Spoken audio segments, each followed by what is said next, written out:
Dogs. Everyone likes them. Hi, doggy. No one has anything against them. Hey, I've seen this one. This is a classic. They're friendly, adorable, helpful, immensely valuable in the meme economy. I love memes. And literally enabled our species to take over the world. Just look at this cute little doggy. And now for something completely different. As of 2023, the Catholic Church recognizes over 10,000 saints, and there's a dedicated saint for just about anything you can think of, from metallurgy to agriculture, and from electrical engineering to entire countries, some with more than one. Poland, for instance, has 5. Planning a cross-country road trip? Road trip! St. Columbanus has got you covered, so long as you're riding a motorcycle. People call me the Don. Hoping to get some gains at the gym? You guys wanna go lift some weights? Look no further than St. Hyacinth. Are you a battlefield commander hoping to soften up an entrenched enemy position before a costly frontal assault? Maybe offer a prayer to St. Barbara, patron of artillery. That's a real thing, by the way. But looking through the list, you'll notice that all of the saints share one trait in common. They're all humans. Actually, that's not true. Some of them are angels, like St. Michael the Archangel, patron of warriors, paramedics, police, chivalry, radiologists, the sick, grocers, parachutists in general, and the US 82nd Airborne Division in particular. Again, not making that up. Additionally, he's apparently considered the Pope's dedicated guardian angel, much to the chagrin of would-be assassins. But none of the saints are non-human animals, though one, a long, long time ago, did come close. And so, this is the story of Saint Guinefort, the greyhound who became an unofficial saint. The year is 1250-ish, and our protagonist is one Stephen of Bourbon. Stephen is a Catholic monk of the Dominican order with a specific focus on helping the unwashed masses stick to the straight and narrow path prescribed by the Church, traveling throughout south-central France to preach, gather exempla, or material for the use of constructing sermons and homilies, and record the religious and cultural practices of the people he encounters. Now, Stephen is what we today would recognize as an inquisitor, in the truest sense. He goes around asking questions. Excuse me, are y'all with the cult? Investigating local beliefs and customs, and reporting things that he thinks are improper to his higher-ups, after dealing with them himself, of course. It's important to note that the Inquisition, as is often portrayed in fiction, didn't really exist throughout most of the Church's history. Rather, usually, it was a looser, less formal collection of offices tasked with investigating beliefs the papacy deemed questionable, and suppressing those deemed outright heretical. And no, I'm not going to make a Monty Python reference here. That would be expected, which would defeat the purpose. Throughout the extensive history of Christianity, from the councils of the early centuries AD right up until the Protestant Reformation of the 1500s, the Catholic Church was engaged in a near constant struggle to maintain doctrinal unity. And to this end, their efforts ranged from liturgical councils where differences could be debated before an official line was agreed upon, to full-on crusades when things got out of hand. I think you laid it on a teensy bit thick there, old pal. At the time of Stephen of Bourbon's travels, the violence and division of the Albigensian Crusade, a 2-decade-long campaign to eradicate Catharism, was still in living memory. Catharism was a Gnostic-inspired sect deemed heretical by the papacy, that had spread among the general population before being embraced by the local nobility seeking to assert independence from the King of France. And while it represented one of the largest internal challenges to the Church's authority in centuries, it was far from the only one, the Waldensians being another heretical sect particularly prominent in southern France. Given these circumstances, Stephen was especially interested in anything that might smell of heresy, or violation of church doctrine, and it was in the countryside around Lyon that he found something rather suspicious. Stephen's modus operandi involved preaching to the assembled people of a community, informing them about improper practices and behaviors they might have succumbed to, and then hearing confessions before issuing penance and absolution. And near the village of Neuville, multiple women confessed to Stephen that they had engaged in sinful superstition by praying to one Saint Guinefort, a figure he had never heard of before. Now, even in the 1200s, there were already thousands of saints recognized by the Church, but to find one so popular in a region he had lived most of his life not far from, that the monk himself had never even heard another member of the clergy mentioned before, was peculiar, to say the least. So finally, he asked one of the women something along the lines of, "Wait, who's Saint Guinefort?" To which one of the locals responded, and again I'm paraphrasing here, "Oh, he was a greyhound." Now, to understand why this was so unique, and why Stephen himself found it so problematic, it's important to establish some context about the religious and cultural environment that made Guinefort's veneration so noteworthy. And to do that, we gotta go back. We gotta go back. We gotta go back. Christianity is a rather anthropocentric religion, much like its Abrahamic relatives, meaning that humans are regarded as being cosmologically significant to the exclusion of basically all other life on Earth.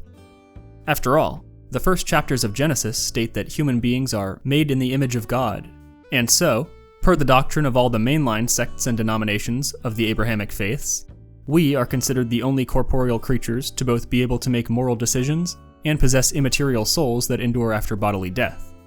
You'll notice I said corporeal creatures, because angels, in Judaism, Christianity, and Islam, and jinn in the latter, are also believed by their respective faiths to have immortal souls and the ability to distinguish right from wrong. But as for the so-called lesser animals, well, interpretations have varied over the millennia, but by and large the conclusion that theologians have come to is they exist for our use. More like objects than actual living beings. Citing God's declaration to Adam that you shall have dominion over all the beasts of the earth, air, sea, creeping things, etc., etc., the general Christian view was that our species had a divinely sanctioned mandate to use the earth and all its resources, including living ones, to further our own advancement. Certain thinkers did advocate for humane treatment of livestock and beasts of burden, but this was seen as more taking care of your tools than a moral obligation to a fellow creature. And the idea of actually treating an animal with the respect owed a human was practically unheard of. And, contrary to the Don Bluth movie, as far as most theologians were concerned, heaven was reserved exclusively for humans, and angels, but not dogs. Wild animals, particularly predators, fared even less fortunately. Given that the Jews were primarily a pastoral people throughout much of their history, up to the time of Jesus and the birth of Christianity, and that docile domesticated sheep and goats proved quite tempting to wolves, moralistic metaphors abound throughout both the Old and New Testaments of good shepherds protecting their flocks from evil wolves. And while agricultural societies across the globe have generally viewed wolves with hostility, this would often be taken to rather bloody extremes throughout Christendom. Try Control-Fing the Bible for wolf or wolves sometime, and you'll find a pretty unflattering portrayal, to put things lightly. With all this being said, however, there have been a few notable exceptions. One of the earliest examples is the tale of the Seven Sleepers, originating from the 5th century and later recorded in the Quran, where supposedly, a group of Christian children were ordered to be sealed in a cave by Roman officials for refusing to renounce their faith, whereupon they fell into a divine sleep, reawakening some 300 years later to find that Christianity had become the dominant religion. Details of the legend vary wildly, including, ironically, the number of the 7 sleepers themselves, which ranges from 5 to 8 or 9, but a recurring detail is that the sleepers were guarded throughout their slumber by a faithful dog, who, as a reward for his fidelity, was granted a spot in heaven. Centuries later, another legend emerged surrounding the Italian friar, mystic, and eventual saint Francis of Assisi, the namesake of the current pope, who, incidentally, advocated for treating the natural world with respect and love, and later became the patron saint of wild animals. In the tale of the Wolf of Gubbio, the people of the titular town were being terrorized by a man-eating wolf, and summoned Francis to help them. The friar reportedly then spoke to the wolf, urged it to stop eating people, and convinced it to convert to Christianity, whereupon it then spent the rest of its life serving as a guardian to the people of Gubbio. And, interestingly enough, during renovations to the Church of St. Francis of the Peace in the very same town in 1872, a large wolf skeleton was found buried beneath a stone slab, a rather remarkable honor afforded to a member of a species often decried throughout scripture and folklore alike as mindless killers and minions of the devil, implying that an intriguing kernel of truth might lurk behind the legend. A third story involves Saint Christopher, the 3rd century martyr and patron of travelers, who, according to Orthodox tradition, was born as a Guinefort, having the head of either a dog or wolf, before being granted full human form upon his conversion to Christianity. While this is most likely meant to symbolize the beastly nature of fallen mankind being redeemed through faith in Christ, strangely enough, plenty of artwork and iconography portrays him as wolf-headed even as a saint. He also tends to be a favorite of both religiously and historically inclined furries, for obvious reasons. However, aside from Christopher himself, who was ultimately a human, regardless of what his head may have looked like, despite being afforded respect, none of these animals were ever venerated as full saints. And that begs the question, what exactly is a saint? Per the Catechism of the Catholic Church, saints are believed to enjoy the beatific vision, which entails direct personal communion with the Trinitarian God, the Father, Son, and Holy Spirit of Nicene Christianity. As a result of this, saints are believed to be able to intercede on behalf of others in appealing to the divine. And here we come to another important distinction, one that will likely seem very pedantic to outsiders, but which will be relevant later. While the jokes I made at the beginning of this video referenced praying to different saints for help with certain topics, technically speaking, per Catholic doctrine, you don't pray to a saint, but rather you pray for them to intercede on your behalf by then praying to God. Again, I know that might seem like lawyer-style word games, but I don't make the rules. The idea here is that per Christian doctrine, God is the only person worthy of actual worship, and the only being possessing independent, unconditional divine power, though colloquially, the term praying to Saint X or Y is still widely used, even in church literature. But seeing as how only humans and angels are believed to have souls, and thereby be able to enjoy the beatific vision and commune directly with God, only they can be canonized as saints. And that brings us, finally, to the curious case of Saint Guinefort himself. According to a report he sent to his superiors, the peasants of the Lyon countryside told Stephen that Guinefort had been a dog owned by a local knight, who would remain behind to watch over his master's infant son while the man went out hunting. One day, a viper snuck into the nursery, and Guinefort killed the beast before it could poison the boy. But when his master returned to find his faithful dog standing over the cradle with blood dripping from his jaws, he killed the hound, only to then discover the dead snake, and his son alive and well. Overcome with guilt, the knight buried Guinefort in a well, which he then converted into a shrine, to which locals began to come to pay their respects. Can we get some F's in the chat? Oh!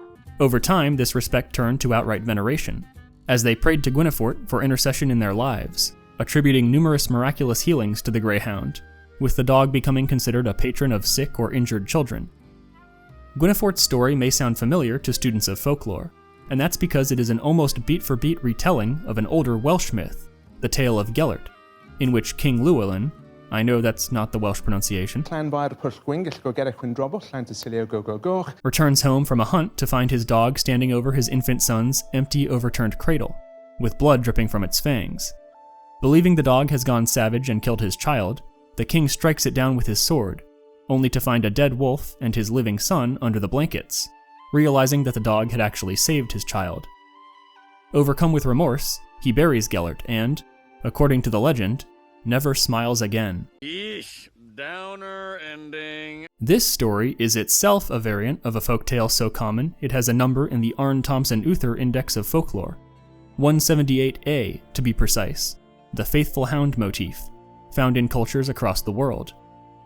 While the species and details vary, the stories all involve a loyal animal defending their master, or their master's children, livestock, or property, against a threatening animal, whereby they are mistaken for being a threat themselves, and are then killed shortly before their master realizes their mistake, cautioning against rash action and rushes to judgment.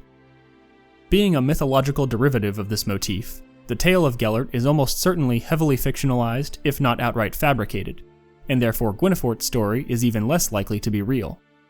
But that isn't inherently a problem. The Catholic Church recognizes dozens of apocryphal saints, or saints whose existence cannot be sufficiently confirmed by historical records, such as Saint Barbara, the patron of artillery I mentioned earlier. In addition to long-range bombardment with explosive ordnance, she also has armorers, miners, lightning, mathematics, chemical engineering, the nation of Lebanon, and the strategic rocket forces of the Russian Federation on her portfolio. Putin. This is a the 7th week in a row you threatened to nuke us. As an ironic little aside, Gellert the dog, in a strange mirror to Guinefort, is often erroneously conflated with Saint Gellert the human. Though unlike the French Greyhound, Guinefort's Welsh predecessor was never actually venerated as a folk saint. And complicating this is the fact that there were already not one, but two human Saint Guineforts hailing from nearby northern Italy, one of whom was a martyr associated with the miraculous healing of young children, implying that the Greyhound's cult developed through a conflation of one or both of the human saints with a local variation of the faithful hound folktale. And this doesn't even mention the other half a dozen or so saints from the region with very similar names. However, both human Guineforts were so obscure that Stephen himself, despite having studied theology for 3 years prior to embarking on his preaching tour, did not recognize the name, and this connection as a possible origin of the practice was not made by scholars until the late 19th century. My word! Additionally, the fact that Guinefort was not yet canonized was not a problem either, seeing as how the process of becoming a saint, at least for Catholics, involves the Church being able to attribute at least 2 miracles to a deceased person who was prayed to for intercession. By the way, this means that all of you struggling writers out there can, as of right now, pray to J.R.R. Tolkien for intercession on your behalf with the full blessings of the Catholic Church, and he could even become a saint at some point. I'm just saying. But I digress. The problem with the veneration of Guinefort, in the eyes of both Stephen and the Church at large, was he was a dog. And in the view of Rome, it was heresy. Or, at the very least, superstition, which the Church deemed a lesser sin than outright heresy, but still dangerous in its own right. While heresy was considered to be intentional deviation from Church doctrine, superstition was attributed to being misled by the devil's trickery, making its practitioners more victims than transgressors. So, Stephen did what Inquisitors do, and got to inquiring. He quickly learned that the dog saint had a shrine in the nearby woods, where women would come and leave their ailing children alone overnight, hoping for Guinefort's miraculous intercession. While some children were said to have been healed in this manner, others died from exposure or simply vanished, and, seeing as how the forests of southern France were home to wolves, it wasn't hard for the Inquisitor to put 2 and 2 together. Clearly, the devil had established the cult of Saint Guinefort in order to trick people into bringing their children to the shrine, and was then taking the form of a wolf to carry them off. Yes, that was the conclusion Stephen came to. After all, he was a man of his time. So he set to work, seeking out and then dismantling the shrine, disinterring the dog's body, which was actually there, implying some truth behind the legend, similarly to the case of the Wolf of Gubbio, and then burning it on a pyre made from the trees of the grove. And while this might seem a bit intense to modern audiences, it must be noted that Stephen was actually remarkably lenient for an official of his time. Inquisitors were enforcers of spiritual law, not secular law, and as such they were unable to issue physical or monetary punishments. But that wasn't as harmless as it may sound. Heresy was still a secular crime throughout basically all of Europe, which meant that if an inquisitor found you guilty of it, they couldn't have you burned at the stake, but they could, and often would, hand you over to the local secular authorities, who would then burn you at the stake while the inquisitor watched to make sure it was done properly. Additionally, in a practice deriving from ancient Rome, torture wasn't considered a punishment, but rather an interrogation technique, meaning inquisitors had the power to subject those they suspected of spiritual crimes to physical torture without technically having issued a punishment. Once I establish my theocracy, I will throw you in my dungeon. But according to surviving records of his time as an inquisitor, Stephen didn't ever use torture or hand over anyone to the local authorities for punishment, including an old woman accused of witchcraft. Instead, merely preaching, hearing confessions, and prescribing regimens of prayer and fasting as penance for people's sins. With a final edict proclaiming forfeiture of property to anyone who continued to visit the site of the now destroyed shrine, Stephen patted himself on the back for a job well done, packed his things up, and continued on his way. However, the cult of the Greyhound proved a little more enduring than the Dominican monk hoped.